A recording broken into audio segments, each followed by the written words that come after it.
이렇게 하게 되었고 또 하고 있습니다. 아마도 제 기억으로는 우리 단체에서 렘넌트라고 하는 첫 번째 이 단어를 쓴 횟수가 한 2002년 정도에 처음으로 렘넌트라는 단어를 저는 사용한 걸로 그렇게 기억하고 있습니다. 그래서 저는 이게 렘넌트 성경을 우리가 보면서 렘넌트라고 하는 단어를 못 보시면은 성경 잘못 본 거예요. 이것은 우리 단체에서 렘넌트를 말한 것이 아닙니다. 우리 신학자들이나 교회학자들이 남은 자라고 하는 사상이 그 신학의 흐름이 있어 왔었고, 저도 또 신학을 하면서 배워왔었습니다. 그리고 이 렘넌트, 남겨진 자, 남은 자라고 하는 이 말은 하나님이 이 시대에 복음운동 때문에, 전도 때문에 하나님은 노아를 준비했고 아브라함을 준비했고 모세를 준비했다고 하는, 하나님이 사람을 준비하고 세웠다고 하는 것입니다. 모세의 능력이 아니고 아브라함의 재주가 아니라 노아가 원래 착하고 열심히 살아서 그런 게 아니라 하나님이 이 시대의 복음운동 때문에 생명을 전달하는, 언약을 전달하는 일 때문에 하나님은 노아에게 은혜를 입혀주신 거예요. 세상을 보지 못하게 해주셨고 세상 길을 막아주셨고 아브라함에게 갈대아를 떠나서 결단을 준 힘을 하나님이 아브라함에게 주신 거예요. 왜요? 메시아 언약을 성취하기 위해서 하나님이 시대마다 언약의 후손을 이끌어가는 족보를 하나님이 세워나가시는 거예요. 그런 것 속에 우리 남서울교회를 주님이 세워서 이 렘넌트 운동, 복음 운동하라고 저와 여러분을 이 자리에 부르신 겁니다. 그 여러분은 이 시대의 복음 운동에 남겨진 자입니다. 여러분이 열심히 해가지고 이 자리까지 온 게 아닙니다. 하나님이 여러분을 선택하셨고 구별하셔서 세상의 수많은 사람들 가운데 하나님의 선택을 받은 여러분들이에요. 그래서 여러분은 오늘 이 자리는 여러분들이 렘넌트예요. 나이가 어리다고 렘넌트가 아니라 우리 성도님들이 렘넌트예요. 나이 어린 사람 렘넌트고 나이 드신 분들은 뭐 어덜트 렘넌트 그런 말 틀린 말이에요. 렘넌트는 하나님의 자녀를 부르는 말이 렘넌트란 뜻이에요. 남은 자, 그런 뜻이 있는 거예요. 뭐 나이 어리다고 렘넌트고 늘 나이 드신 분은 렘넌트 아닙니다. 그래서 저는 이 우리 단체가 2002년경에 렘넌트란 말을 단어를 사용하기 전에 제가 아마 2001년 아마 가을쯤 됐을 겁니다. 제가 미국에 집회에 갔다 오다가 우리 신문사 우리 장윤영 국장 그 당시에 같이 이제 오면서 얘기했어요. 우리 단체가 은혜 받고 복음만 좋다. 우리 유광수 목사님이 교회에서도 여러 가지 미래를 위한 준비하는 메시지가 안 나오는 것 같은데, 정말 유 목사님 개인을 위해서는 그분은 못할 뿐이다. 그러나 우리 후대를 위해서는 헌금도 만들고 후대를 위해서는 교회당도 세우고 후대를 위해서는 모든 것을 남길 수 있지 않느냐. 그럼 나는 목사님에게 만날 수 있는 또 입장이 못 되고 목사님에게 이런 조언을 할 수 있는 힘이 없고 또 내가 부끄러워서도 못하니까 늘 같이 만나서 얘기하시니까 좀 얘기를 해보시라. 렘넌트 운동을 위해서 한번 해보시라. 그래서 제가 그분에게 부탁을 했어요. 그랬더니요, 몇 달이 지났습니다. 그 후에 뭐 제 말을 전달했는지 안 했는지는 모르겠어요. 강단에서 렘넌트라는 단어를 사용하시더라. 이 목사님이. 저는 우리 단체가 복음운동하면서 렘넌트라고 하는 이 단어는요, 우리 단체만이 하는 거 아니에요. 이 땅의 모든 그리스도인들이 렘넌트 운동해야 되는 거예요. 렘넌트고 렘넌트를 살리고 렘넌트를 세우는 운동해야 되는 겁니다. 이거는 유광수 목사님이 만든 렘넌트라는 단어가 아니에요. 성경에 있는 단어고 성경의 언약의 흐름이 렘넌트입니다. 저는 유 목사 목사님이 저한테 이걸 알려줘서 저는 붙잡은 거 아니에요. 나는 원래 이 렘넌트라는 단어를 붙잡고 있었고 또 그것을 제가 말하기 시기 전에 제가 말하라고 부탁한 사람이에요. 여러분 복음 가진 하나님 자녀가 여러분 이 시대 복음운동의 남은 자입니다. 하나님이 남겨놓은 자예요. 이 언약을 여러분의 가슴속에 딱 붙잡고 영적 생활을 하시기 바랍니다. 우리는 교회 다니는 성도님들이 나이에 대해서 난 나이가 많아가지고 나이하고 아무 상관없습니다. 여러분의 육신의 환경과 상관없습니다. 복음은 나이와 상관없고 환경과 상관없는 게 그렇답니다. 난 나이 들었기 때문에 안 된다. 틀린 말입니다. 제가 그걸 이 자리에서 설명해 드리겠습니다. 나는 환경이 어렵기 때문에 아는 게 없기 때문에 훈련이 없기 때문에 나는 안 된다. 이 모든 불신앙을 내려놓는 시간 되시기 바랍니다. 그래서 오늘 성경 말씀 보면은 지성소의 의미에 대해서 나옵니다. 지성소는요, 하나님의 임재를 상징하는 게 지성소를 말해요. 구약에서. 그래서 구약에서 성소에는 네모나게 성소가 있잖아요. 학교 운동장만 크기의 지금 그 정도 크기의 성막이 있는데 그 성막 안에 성막이 이제 반으로 나눠져 가지고 앞마당은 번제단이 있고 물두멍이 있고 등대가 있고 또 손 씻는 여러 가지 기구가 있고 불 찝는 불짓기가 있고 다 안에서 피제사 드리고 다 성전 마당에서 합니다. 그리고 이제 지성소가 있는 거기에는 성소의 휘장, 텐트를 가름막을 쳐가지고 지성소에는 들어가지 못하게 해놨어요.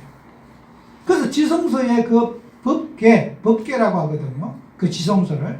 법궤의 크기는 지금 우리 개짝 사과 사과 담는 개짝의 크기 한 4-5개 정도 될 거예요. 그 정도 크기 될 거예요.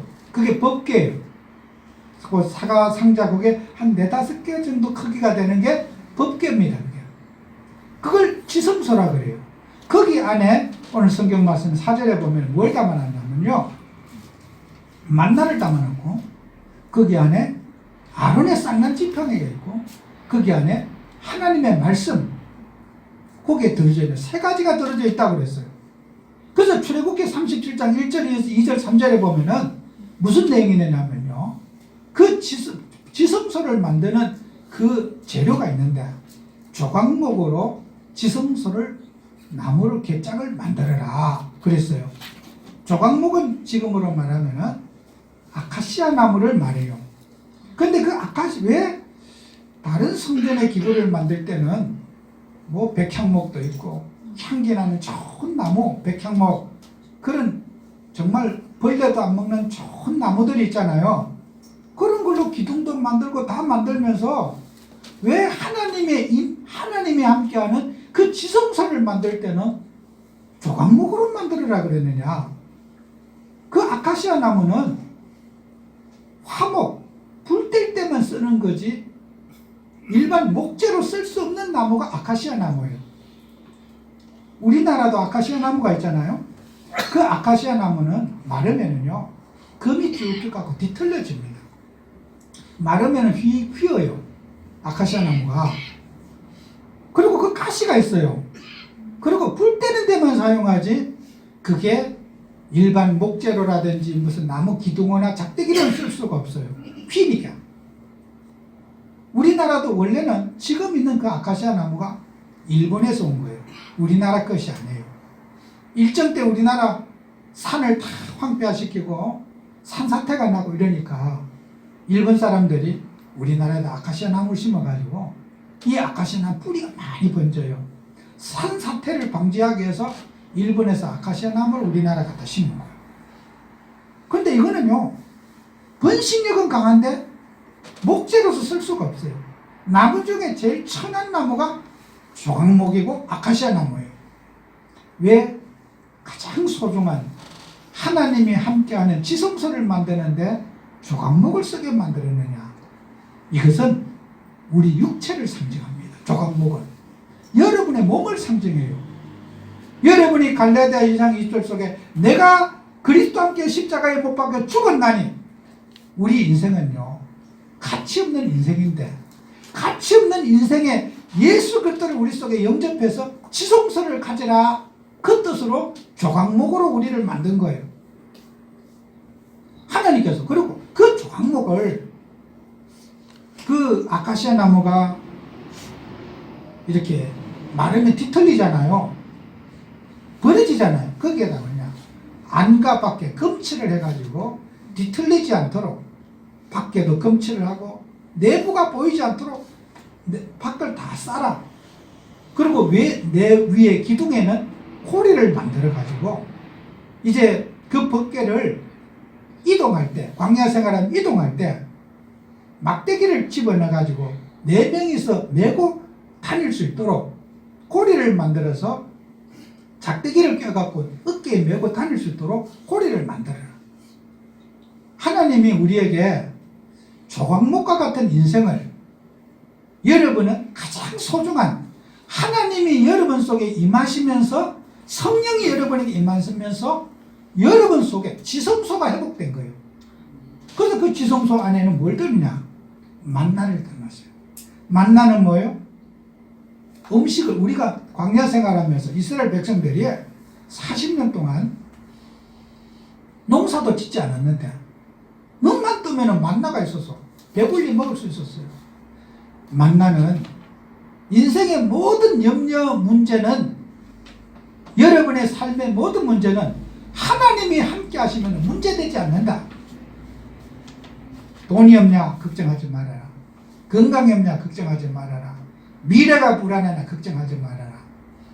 만나가 노력해서 만나 먹느냐?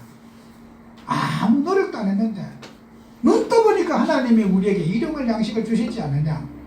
그게 만나가 뭡니까? 임마누엘. 하나님이 함께하면 어떤 문제도 문제가 되지 않는 복음을 우리에게 주신 거예요.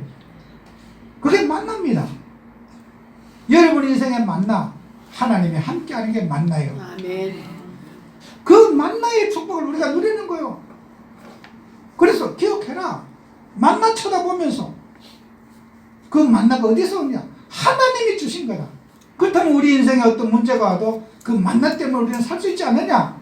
임마누엘을 붙잡아라. 너희 안에 함께 하시는 성령을 붙잡아라. 아멘. 이게 만납니다. 거기에 또 뭐가 있습니까? 아론의 쌍난 지팡이가 있는 거예요. 지팡이는요, 길을 갈 때 이렇게 노인들이 다리가 힘들 때 지팡이를 짚는 것도 있지만은, 지팡이를 갖고요 뭘 지시하거나 다스리거나 짐승을 모르거나 지팡이를 갖고 관리하고 다스리는 역할을 하는 거예요. 지팡이는 뭐냐? 통치를 말하는 거예요. 여러분 예수 그리스도가 있으면은 모든 무질서를 질서로 바를 수 있는 복음의 능력이 나타나는 거예요. 그게 지팡이인 거예요. 양들을 지팡이로 갖고 따뜻거리고 다스리듯이, 몰듯이 여러분의 인생을 관리하고 지킬 수 있는 능력이 복음 안에 있다는 거예요. 여러분 복음 누리면요, 여러분의 이 사회 썩었다고 불안해할 거 하나도 없어요. 우리는 아론의 쌍난 지팡이가 있는 거예요. 죽은 자를 살릴 수 있는 그 죽은 막대기에서 싹이 난다는 게 뭡니까? 생명이 있다는 거예요. 우리는. 그렇기 때문에 여러분 지팡이 가지고 이 사회를, 죽은 세상 살릴 수 있는 힘을 갖고 있다는 거예요. 없다고 불평하지 말고 모세에게 들었던 지팡이의 능력을 회복하라는 거예요. 그 지팡이 쳐다보면서, 아론의 쌍난 지팡이를 보면서 전지전능하시고 창조하시는 하나님의 능력을 체험하라는 거예요. 아멘. 오늘 우리 교회 성도님들이 지성소를 이룬 여러분이, 여러분 속에 있는 지팡이, 금을 회복해야 될 줄 믿습니다. 아멘. 이게 지성소에 있는 축복입니다. 그 다음이 뭡니까? 하나님이 그 지성소 안에 뭐 씁니까? 말씀을 담아주신 거예요. 말씀은요 반드시 성취됩니다. 성경 말씀에 보면은 하나님의 말씀은요, 그 말씀은 반드시 응답되고 성취된다고 그랬어요. 인간이 사람과 짐승과의 다른 점이 있다면은 사람은 언어가 있다는 거예요. 글을 사용한다는 거예요. 글씨를 가지고 있다는 거예요. 이 지구의 모든 생명 가운데 사람처럼 학교에 가서 공부하거나 글을 배우거나 말로 갖고 감정을 전달하고 말로 갖고 의사표현하는 그런 짐승은 지구의 생명체 가운데 없어요. 인간에게 주신 하나님을 인간을 언어에 축복을 주시고 언어 속에 하나님을 담아주신 거예요. 말씀에다가 말에다가 하나님을 담아주신 거예요. 말씀을 하나님 속에 하나님을 뭘로 주냐? 말씀 속에 하나님을 주신 거예요. 아멘. 얼마나 큰 축복입니까? 여러분, 우리 하나님 인간은요 말의 능력을 누려야 돼요. 똑같은 말이죠. 마귀말이 있고 하나님 주신 생명의 말씀이 있어요. 말씀의 능력이 있습니다. 말씀의 능력은 오늘 이 자리에 여러분이 말씀 듣잖아요.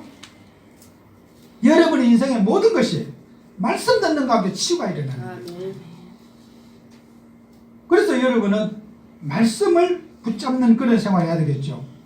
말씀을 붙잡을 때 어떤 일이 합니까? 레위기 9장 6절, 사도행전 2장 7장 2절, 야고보서 2장 1절 그게 뭐 공통된 말이 있어요. 말씀을 붙잡을 때 뭐가 나타나요? 영광의 주가 나타나고 영광의 주, 광채, 모든 어둠을 밝히는 영광의 주가 말씀 속에 일어난다고 그랬습니다. 그럼 오늘 저와 여러분들은 신앙생활하면서 우리는 교회 다니면서 여러분 육체 속에 있는 나의 지성소를 회복하셔야 돼요. 나의 지성소. 여러분의 몸이 우리가 죽으면 한 점의 흙으로 돌아가잖아요. 조각목 같은 인생 속에 하나님을 담고 있으니까 여러분은 성전이 된 거잖아요. 그러면 그 성전의 주인공 그리스도를 붙잡는 게 여러분 인생이 진짜 축복을 회복하는 거 아니겠어요? 그리스도는 어떻게 됩니까? 여러분 하나님의 자녀의 신분을 누리는 것이 그리스도 누리는 거예요. 아멘. 신분. 마태복음 6장에는요 6장 1절에서 33절까지 길게 있는데 그 내용 전체가 하나입니다. 마태복음 6장에 그게 뭐라고 되냐면요 마태복음 6장 5절 이하에 보면요 기도할 때 너희들은 골방에 들어가서 기도해라. 은밀히 보시는 하나님 앞에 기도해라. 이방인과 같이 주문부문하지 말고 기도해라. 하나님이 너희가 구하기 전에 뭐가 있어야 될 걸 내가 다 알고 있다. 하나님은 우리에게 우리 안에서 나의 인생에 과거, 현재, 미래를 다 끼고 계시는 거예요. 여러분은 답답하다고 어떻게 살아야 될지 불안해서 막 이러는데 하나님은 내 안에서 과거, 현재, 미래를 다 끼고 내 안에 계시는 거예요. 그 하나님 앞에서 은밀히 보시는 하나님 앞에서 남한테 보이려고 기도하지 말고 은밀히 보시는 하나님 앞에 기도해라. 아멘. 역으로 우리와 함께 하시는 성령의 능력에 의지해서 기도해봐라. 이게요 신분을 누리는 거예요. 세상 사람들은 영적인 세계를 모르니까 나에게 과시하고 보이고 인정받고 칭찬받고 좀 내 이름 좀 내고 그게 세상의 논리 아닙니까? 마태복음 10장 38절에 이런 말씀이 있어요. 예수님께서 누구든지 나를 따라오거든 자기 십자가를 지고 나를 따라오라 그랬어요. 예수님이 세상 사람은 어쩌냐 사람의 재주 능력을 강조하는데 예수님은 사람은 죽어야 된다. 이 죽음을 예수님은 강조했어요. 십자가를 지고 나를 따라오라. 십자가를 지고 따라오지 않은 사람은 내게 합당하지 않은 사람이다. 세상이 가르치는 말과 우리 예수님이 가르치는 말은 참 극과 극입니다. 반대라도 완전 180도 반대예요. 세상이 가르쳐 네가 성공해야 된다. 네가 잘 돼야 된다. 네 이름을 내야 된다. 네가 열심히 해야 된다. 예수님은 뭐라 하냐? 죽어야 된다. 십자가는 사형터를 말합니다. 예수님 시대에 사람을, 범죄자를 죽이는, 사형하는 방법은 나무를, 기둥을 세워놓고 나무를 옆으로 걸쳐놓고 십자가를 만들어서 거기에다 나무를, 못을 박으면요, 매달아 놓고 못을, 손목과 손발에다 못을 박아놓고 사람을 못을 박아놓으면요, 보통 장정들은 3일 정도는 살아있대요. 물도 안 먹이고 박아놔도 피가 천천히 빠지고 이렇게 해서 건강한 장정들은 한 3일 정도는 이제 살아있답니다. 그럼 3일 정도 지나면은 이제 그 사형을 집행한 병사들이, 군인들이 가가지고 법이 도끼로 가지고 사람을 팔, 다리를 잘라낸 겁니다. 확인 죽었는지 안 죽었는지 십자가에 내려가지고 살아면요, 이게 안 죽은 걸 내려올 수가 있잖아요. 반드시 법이 뭐냐, 다리를 끊고 팔을 끊어서 죽었는지 안 죽었는지 확인해야 되는 거예요. 그리고 확인하고 이제 매장을 하는 거예요. 그게 십자가예요.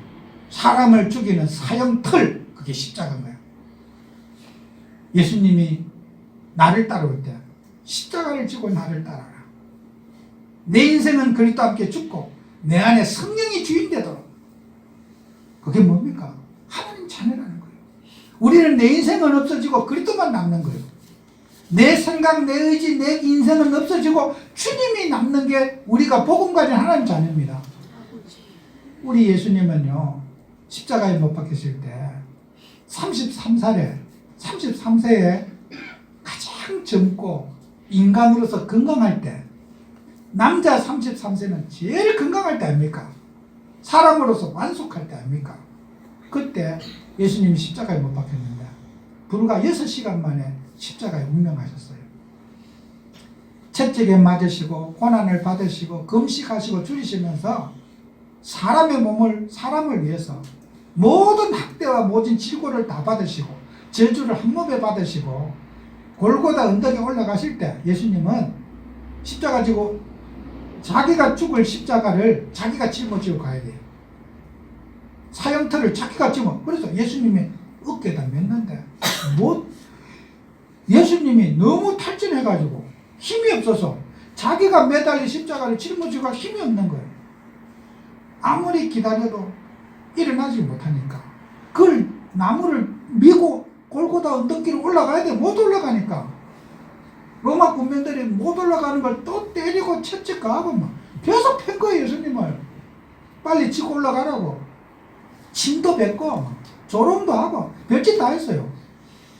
예수님을 막 걸레처럼 만드는 거예요. 완전히 퍼져가지고 예수님은 올라갈 수 없으니까 기다리면 군인들이 알 거 아닙니까? 그 구경꾼들이 알 거 아닙니까? 그래서 더 이상 기다려봐야 오늘 장례식 뭐 하겠다 이거. 예수님 사형 오늘 해가 지나도 오늘 사형식 못 하겠다.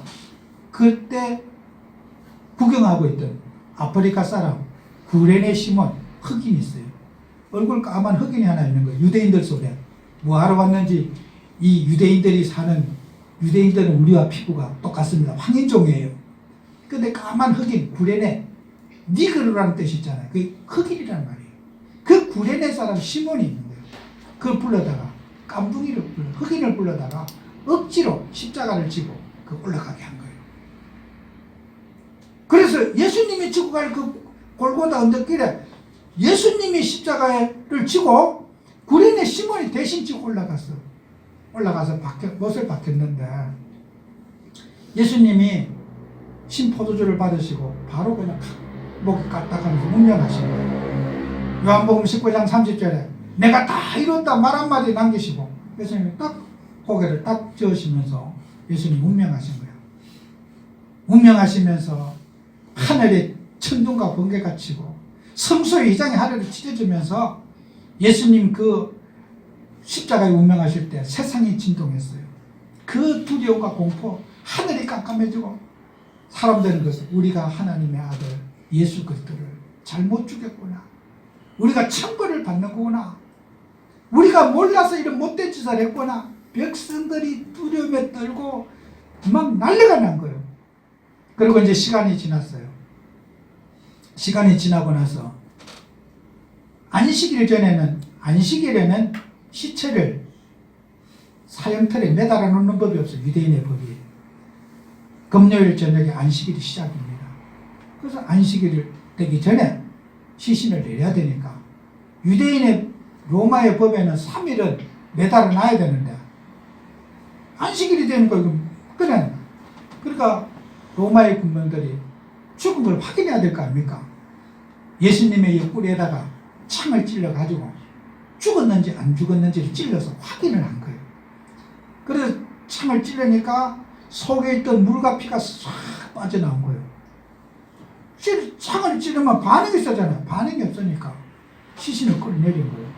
그런데 또 로마의 군인들이 법을 하나 어긴 게 있어요. 반드시 사람은요, 창만 찌르는 게 아니라 다리를 끊고 팔을 끊어야 되는데 예수님의 팔다리는 끊지 않았어요. 예수님이 왜 성경의 구약에 뼈 하나도 끊기지 아니라고 하나님의 말씀을 성취하기 위해서 하나님이 로마의 군병들에게 예수님의 팔다리를 끊는 것을 허락지 않은 거예요. 예수님은 팔다리 끊지 않고 옆구리에 창만 찔리고 시신을 돌무덤에 장사하신 거예요. 여러분은 우리 인생이요, 복음 가지고 많은 사람들은 예수님의 육체의 그 죽으심 있잖아요. 예수님이 모진 학대를 받으시고 고난 받으시고 저주 받으시고 누구 때문에 그랬습니까? 저와 여러분의 죄 때문에. 여러분의 저주를 예수님의 몸에 다 짊어지시고 대속물이 되셔서 우리의 인생의 질고를 해결하기 위해서, 저주를 해결하기 위해서 예수님이 십자가에 죽으신 겁니다.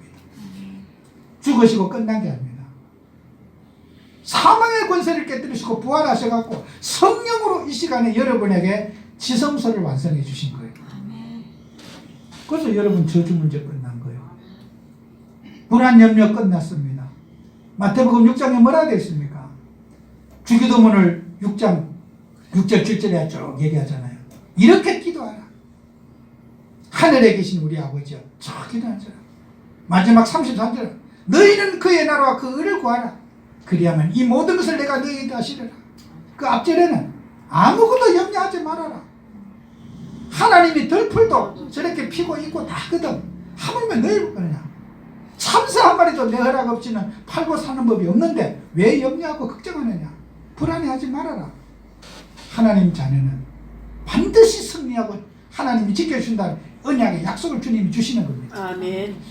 오늘 우리 교회 성도님들은 불안과 염려를 뛰어넘어서 언약을 성취한 여러분 되셔야 돼요. 아멘. 그래서 우리 교회 성도님들은 신분을 잘 붙잡아야지. 내가 누군가, 나는 내 몸에 이 질거를 갖고 무능하고 연약하지만 완전하신 하나님이 내 안에 계시지 않느냐. 저는 이 말씀을 준비하면서 그 찬송가가 생각나더라고요. 나비로 연약하지만 하나님 완전하시고, 그 노래를 참 많이 불렀어요. 내 이 연약한 내 속에 완전하신 하나님을 갖지 않았느냐. 그래 우리 사모님으로 어디 청소하라. 성가대 좀 옛날에부터 그 노래 좀 해봐라. 좀 찬양도 언약을 붙잡는 좀 찬양 좀 했으면 좋겠다. 그리스도 붙잡는 찬양. 우리는 연약하고 부족하지만 우리 속에 누가 있습니까? 우리는 연약하고 상처받고 갈등하고 문제 많고 눈 뜨면 문제만 보이지만은 우리 인생을 지키시고 책임지시는 그리스도이신 성령이 여러분 안에 계시지 않습니까? 그러면 다 끝난 거 아닙니까?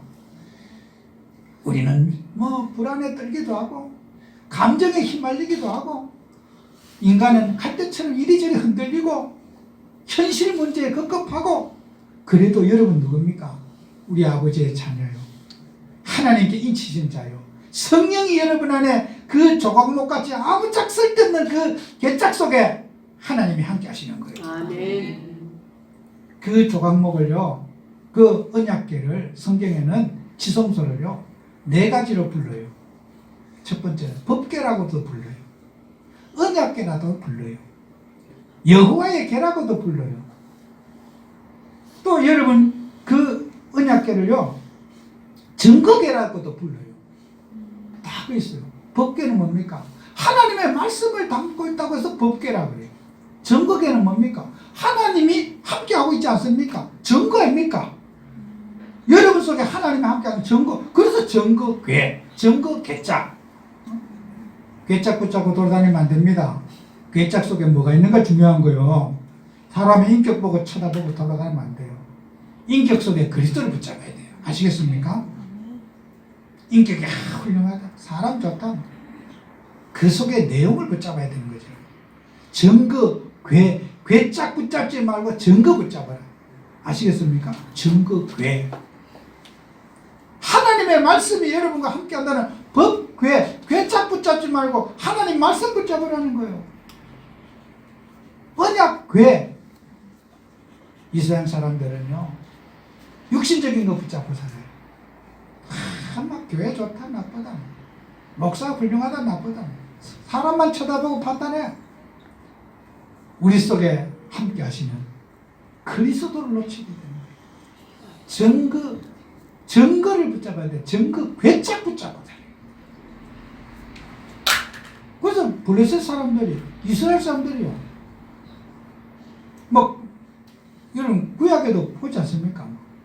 그 괴짝 갖고, 야, 괴짝이 함께 하면은 우리가 복을 받는 거라. 괴짝이 있으면 또 손만 만져도 직사해서 죽는 거구나. 막 벌벌 떠라고요, 그 괴짝 앞에.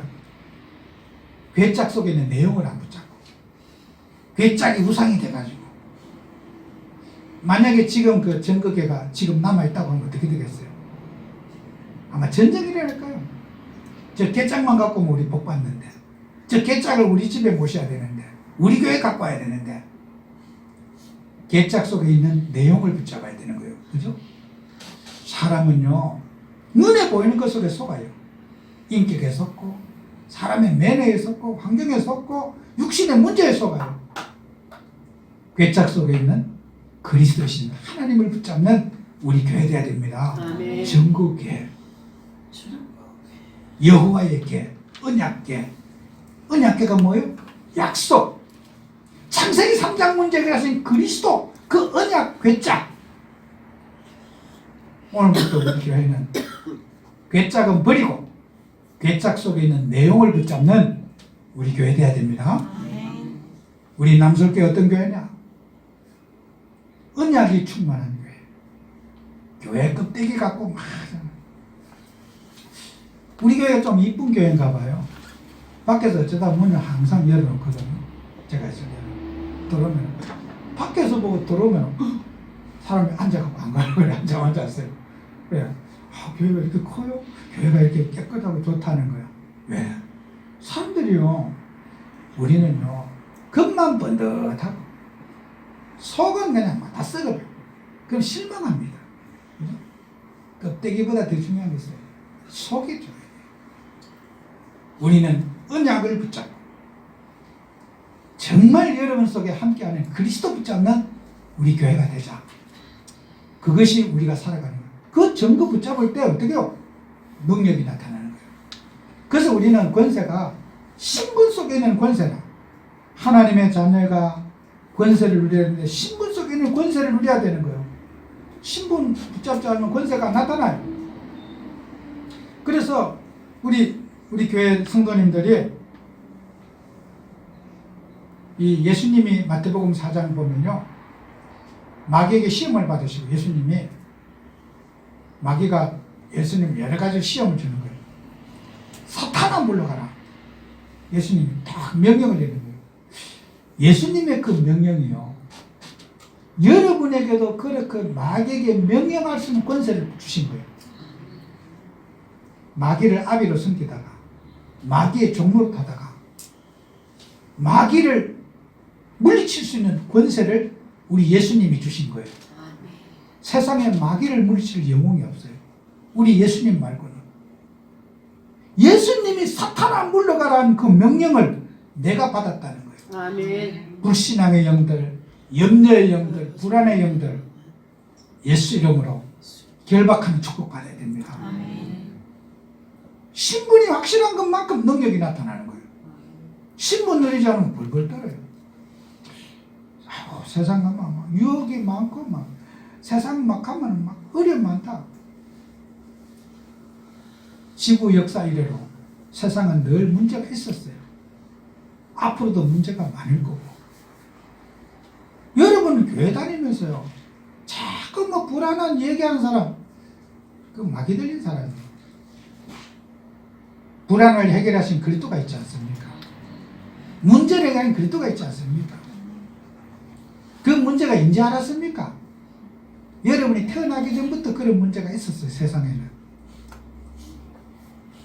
이제 발견했습니까? 세상 문제 많은 거. 뭐 여러분만 아는 문제입니까? 세상은 문제 속에 태어나서 문제 속에 살다가 문제 속에 고생하다 문제 속에 죽어버리는 게 인생이에요. 그렇게 뭐 그걸 막 신기하게 이제 문제 발견했다고 뭐 자랑하래. 문제 자랑하지 말고 그리스도 자랑하시기 바랍니다. 여러분, 문제 아는 게 뉴스 아니에요. 세상은 문제만 갖고 뉴스를 내보내요. 우리는 복음을 말하고 살릴 길을 말하고 답을 주는 그리스도인들이 돼야 됩니다. 그게 하나님 뜻이에요. 그래서 우리 교회 성도님들은 다른 경험하지 말고 말씀을 경험하세요. 신앙의 제일 수준 높은 거, 막 산기도 갖고 뭐 봤다 들었다 그런 거 필요 없어요. 하나님의 말씀을 경험한 축복을 누려야 됩니다. 하나님의 말씀은 반드시 성취되고 응답됩니다. 성경에 보면은 하나님의 말씀은 1.1획도 빠짐없이 성취된다고 그랬습니다. 완성된다고 그랬어요. 그 말. 히브리어에 보면은 또 헬라어에 보면은 점이 이렇게 하나 딱 있는데 점을 똑 찍은 게 있어요. 그게 이오타라는 거예요. 그 점 하나가 어디 모음기호거든, 그게요. 점이 어디 붙었냐에서 뜻이 완전히 달라져요. 그 점 하나, 그게 점 똑 찍어놓은 게. 하나님은 그 인간이 말씀을 전해 점 어디 찍었는지 그거 정확하게 보고 다 전달하고 성취한다는 거예요. 여러분요, 말씀을 경험하셔야 돼요. 다른 체험요, 다 그건 서론이에요. 진짜 하나님의 말씀이 살아있음을 체험하고 말씀의 능력이 있어야 돼요. 그래서 말 주의해야 돼요. 사람들은요, 이 그리스도인들은요, 말 함부로 하고 막 이런 사람들은요, 그거는 정말 많은 치유를 받으셔야 돼요. 말이 얼마나 중요한지 압니까? 말로서 갖고 사람을 살리기도 하고 상처를 주기도 하는 거예요. 그래서 말의 성령 인도를 받고 말의 하나님의 능력을 입어야 됩니다. 말 함부로 하는 사람이 어떻게 하나님의 도구를 쓰겠습니까? 이 세상을 어떻게 하나님 살리라고 했습니까? 말씀으로 살리라고 했습니다. 여러분, 말씀 전달자입니다. 육신의 말 하지 말고 하나님의 말씀을 전달하는 증인이 되셔야 됩니다. 나의 입술을 성령의 도구로, 말씀 전달자로, 여러분, 말씀을 경험하는 우리 그리스도인들 되어야 돼요. 그런 말씀을 전달한 저와 여러분들이 이제는 뭐 해야 됩니까? 이제 남은 자가 붙잡아야 될 사명이 있어요. 그게 뭐예요? 아까도 얘기했지만 렘넌트, 후대. 우리는 후대를 위해서 예쁜 교회당도 정말 예배 좋고 이 지역을 복음하고 이 지역 사람들이 편안하게 교회 다닐 수 있는, 예배하고 기도하고 찬양할 수 있는 교회당 반드시 응답받아야 돼요. 그게 후대 렘넌트들이 해야 될, 남은 자가 남길 걸 세워야 되는데 예배당을 세워야 돼요. 우리는요, 전도운동의 핵이 뭔지 압니까? 예배운동이에요. 전도운동의 핵심이 뭐냐? 우리 뭐 교육하고 이단처럼 뭐 세뇌시키는 게 아닙니다. 예배운동을 세우는 것이 전도운동입니다. 그러면 교회가 뭡니까? 예배당이라고 그래요. 교회를 예배당 이렇게 말해요. 교회, 예배당 간다 그래요. 그거 참 좋은 말입니다. 예배당. 교회가 나 예배당 가. 예배 드리는 것이 교회예요. 하나님을 찬양하고 우리 예수님의 영광을 드리는 게 교회입니다. 그 예배 드리면서 인생의 축복받고 저주와 흑암을 꺾는 것이 예배운동이에요. 그래서 예배당 세우는 거예요. 예배당 응답받는 거예요. 그게 하나님 뜻이에요. 아멘. 그 후대를 놓고 여러분이 기도하고, 여러분은 바른 복음운동에 있어야 돼요. 이리들 생각하고 바리새적인 것, 세상적인 것 다 내려놓고 우리는 복음 속에서 정말 여러분은 이제는 좋은 나무가 나쁜 나무가 나쁜 열매를 맺어요. 열매를 보고 예수님이 그 나무를 판단한다고 했어요. 좋은 나무가 나쁜 나무인가? 좋은 열매가 맺으면 가시나무에는 가시 열매가 맺고, 엉겅퀴는 엉겅퀴가 맺고, 무화과 나무에는 무화과 열매가 맺고, 예수님은 열매를 판단한다. 못된 열매는 어떻게 해요? 도움 안 되는 나무는 찍어서 불에 딱 찔러가지고 불감으로 떼어버리는 거예요. 좋은 나무는 걸음을 주고 갖고 가서 그 나무를 보호해주고 갖고 오는 거예요. 우리가 어떤 열매입니까? 복음의 열매, 전도의 열매, 정말 하나님의 뜻을 전달하는 그런 좋은 나무가 돼야 돼요. 좋은 나무는요, 생각이 달라야 돼요. 틀린 생각하면요, 틀린 응답 와요. 여러분이 바른 생각하면요, 바른 응답 와요. 그래서 우리는요, 여러분의 마음에다 생각을 바르게 담는 게 기도하기 전에 제일 중요한 거예요. 그래서 예수님 마태복음 6장에도 너희는 이렇게 기도하라. 생각부터 바르게 정리해서, 틀린 생각 갖고 백날 기도해도 중언부언 하지 마라. 떠든다고 응답 주는 게 아니다. 오래 기도한다고 응답 주는 게 아니다. 바른 생각 가질 때 바른 응답 온다. 틀린 생각할 때 틀린 응답 오는 거다. 예수님이 마태복음 6장에 기도를 가르치면서 생각부터 치유받아라. 틀린 생각, 감정적인 생각, 부정적인 생각, 남을 비판하는 생각, 이건 내려놓고 사랑하고 섬기고, 정말 우리는 그런 복음적인 생각을 해라. 하나님의 뜻을 생각해라. 그리고 생각이 틀렸는데 바른 응답이 올 수 없지 않느냐? 예수님은 우리에게 기도의 모범을 가르치면서 생각 치유를 받으라 그랬어요. 여러분요, 많은 사람들은, 어떤 사람들은 이념에 빠지면서도 자기가 이념에 빠진 줄 몰라.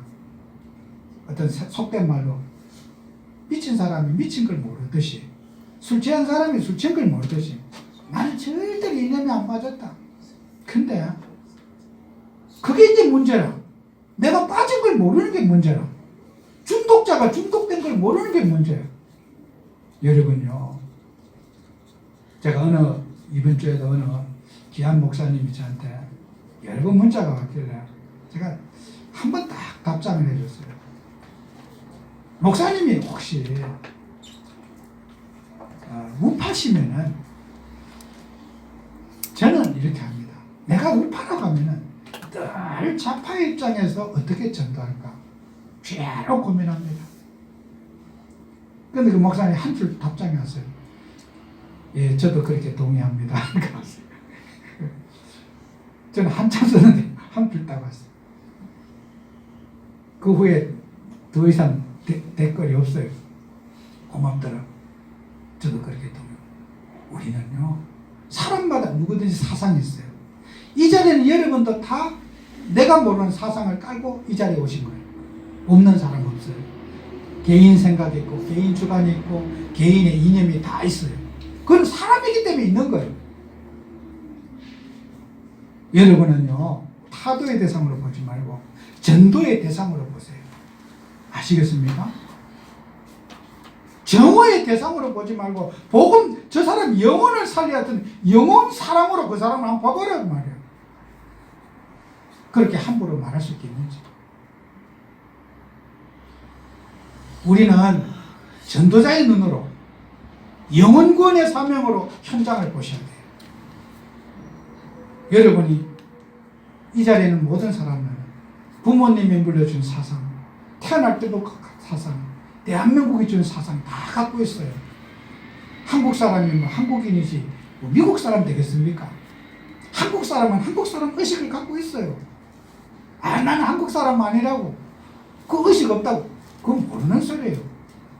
뼛속들에 한국인은 한국인의 의식을 갖고 있어요. 죽을 때까지 그거 안 바뀌어요. 우리는 그 의식 속에서 뭐 해야 됩니까? 생명운동하고 전도운동하고 후대운동하는 여러분 되셔야 돼요. 그죠? 그래서 여러분은 아무도 가보지 못한 길을 가야 돼요. 세상에 가는 길로 가지 말고, 불신자가 가는 길을 가지 말고, 감정이 가는 그 길을 가지 말고, 우리 늘 듣잖아요. 노웨이. 아무도 가보지 못한 그 길. 그게 어떤 길이요? 우리 예수님이 말한 거는 서기관과 바리새인이 가르치는 그거 같지 않다 그랬어요. 예수님의 가르침에 서기관과 바리새인들이 막 한 대 얻어맞은 거예요. 우리는 서로 패거리 싸움하고 막 논쟁하고 하는데 예수님은 이 파 저 파도 아닌 거예요. 전혀 바리새인 서기관이 들으니까 예수님은 누구 팔까? 바리새 팔까? 서기관 팔까? 사두개인 팔까? 예수님이 누구 팔까? 이론으로 예수님을 쳐다보는 거예요. 예수님 시대에요. 세 파가 있었어요. 바리새파, 서기파, 서기관파, 사두개파 세 가가 있는데 나라가 세 등분으로 딱 나눠져 있어. 그래서 예수님을 바리새파인들이 볼 때 예수님을 바리새파로 끌어들이면요 대박 터지는 거예요. 안 그렇겠습니까? 예수님이 바리새파로 하면 바리새인들이 정치 다 해먹을 수 있는 거야. 예수님이 얼마나 인기 좋은 분입니까? 슈퍼스타 아닙니까? 사람이 가면 수만 명이 움직이고 따라다니는데 예수님 말씀 한마디면요 정치 다 해먹을 수 있어요. 표 다 나옵니다. 안 그렇습니까? 예수님이 바리새파 지지를 딱 하면은 바리새파가 완전히 정치 다 잡아요. 예수님이 사두개파 지지하잖아요. 예수님 편드는 쪽에 다 정치 다 짰습니다. 우리 팔까 저거 팔까 사두개 팔까 누구 팔까 예수님을 다 진단하고 하는 거예요. 예수님은 이 파 저 파 아무 파도 아닌 거예요.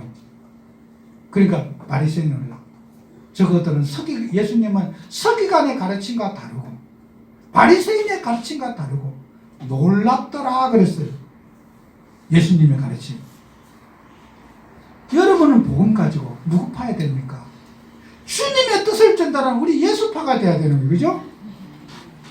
세상 사람이 놀래도 저게 도대체 누구 팔까? 저게 좌파인가 우파인가?